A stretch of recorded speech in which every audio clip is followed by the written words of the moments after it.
going for. All of them are scary. They also have some Sky Screamers in there as well, so they have to make sure they don't let a single one of those Screech casts go off. Oh, did they reset the boss? Very interesting. They did, unfortunately. I don't think that was intended at all by Echo. Unfortunately, resetting the boss here. But yeah, the middle pack, definitely difficult to deal with because of the charge as well. You see the frenzied charge going through right now. They are pinging it immediately as soon as they see the direction. Because if anyone gets stunned, especially the other now... team was like neck and neck with them through Priestess. Like, the other team was not getting gapped. No, they're actually... Well, it's because they like... Actually, wait. You're asking, like, why it took them so long to get to Rezan after... Well, Priestess, they had to wait for an entire extra cast because of boss damage. They pulled Rezan, like, they were on Rezan when Echo was still waiting for it to reset. Yeah. And then Echo pulled Rezan again and then killed him fast. Maybe, like, at the last 10%. I mean, still, all things said and done, this is a fantastic run from Echo. Some seriousness played a lot better in this, keeping it close the entire time, but it just isn't enough to compete with Echo, as they are going to be taking our first series of the day, 2-0.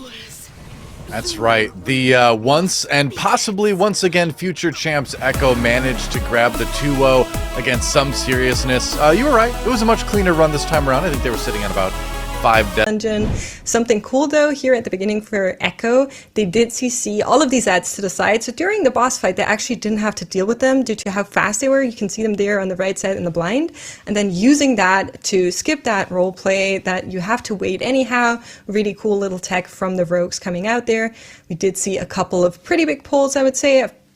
Keep in mind, this team is not running a healer. Yeah, it's because of the silence. So once you pull everything in here, you don't actually get affected by it because of the different set access, which is really nice. At the same time, you can still like get sanguine potentially. Maybe I think. Oof. Maybe not. Yeah, I mean, yeah. The so. millions Naru are did rising. Unfortunate. That's a lot of damage they now have to do again. Yeah, so Dreadnought said that Sanguine is also spawning on the floor, but I did see Naru heal a little bit, so maybe... Warlock Arcane, okay, and I do Frost. Alright, let's go. Okay. Sure. Yeah, send PI.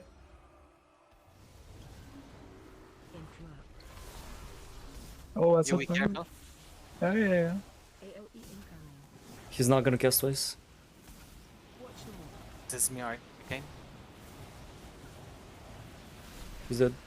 Oh, he's just dead? Man, what did you do to him, Kuji? Bro, sorry. What did you do to this guy, man? He didn't deserve to die like that. Not even casting a second AoE, bro. What the? He did it. Almost did not even cast his second cast. Random kicks here, yeah. I would love to play percent first. Where's these? I think so too. Care for the pyro on the right side.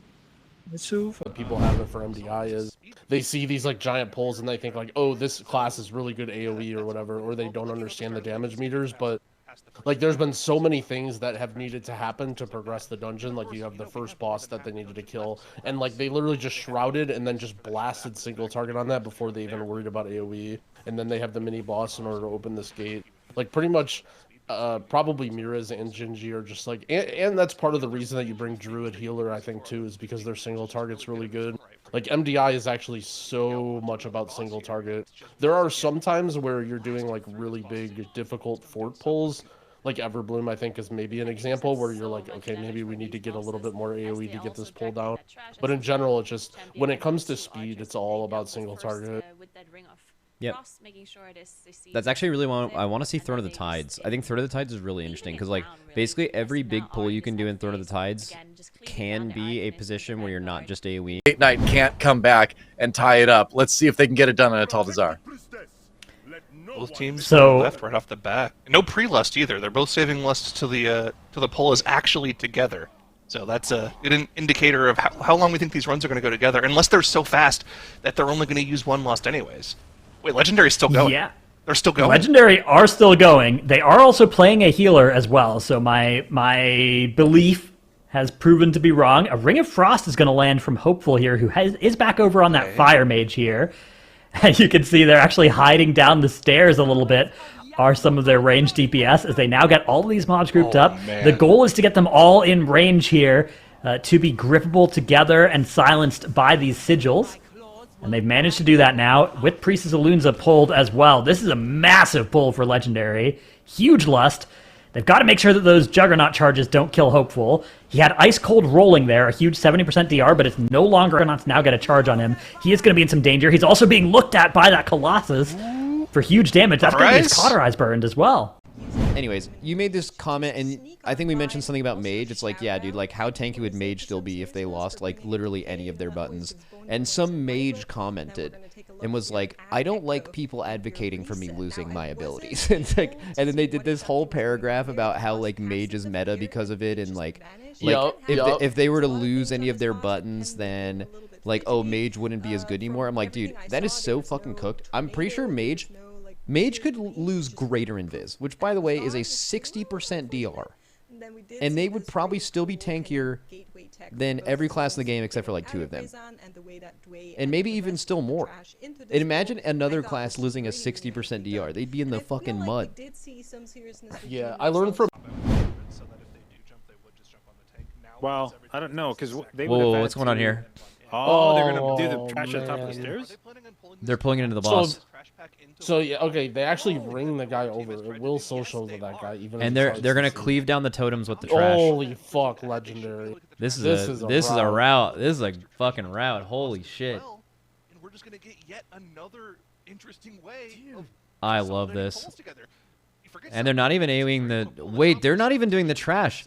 They're actually doing the totems. They're gonna just do the trash with the boss. They don't even give a fuck about the value of totems. Completely ignoring the trash. Yeah. That is fucking Giga Chad, man. They're gonna have splats. That is super impressive. They're gonna have Infernal. They're gonna have PI. They're gonna have PI with Infernal, and they're gonna get another use on the boss at the end too. This is gonna be fucking sub 10. No, wait, I'm not sure if that's the Dude, this is insane. This is like more.